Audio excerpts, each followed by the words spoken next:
Patay ang isang pulis sa San Pablo, Laguna matapos aksidenteng mabaril ng kabaro. Isang bata naman ang natagpuang patay sa bahay ng kapitbahay sa Concepcion, Tarlac. May spot report si John Consulta. Naglilinis ng mga baril ang mga pulis na ito sa San Pablo City Police Station sa Laguna nang biglang mapaupo si Police Corporal Frank Aldinia sa De La Cruz. Aksidente na pala siyang nabaril sa dibdib ng kasamang si Police Corporal George Mervin Cañete. Idineklarang dead on arrival sa ospital si De La Cruz. Wala pang pahayag si Cañete. Patuloy ang investigasyon sa nangyari.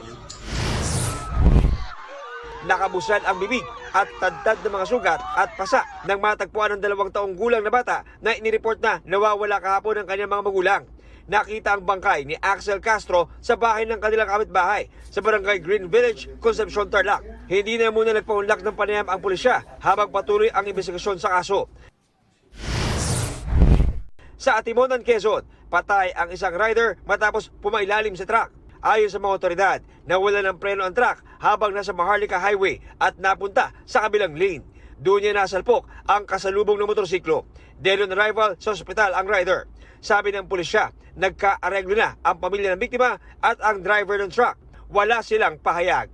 John Consulta, nagbabalita para sa GMA Integrated News.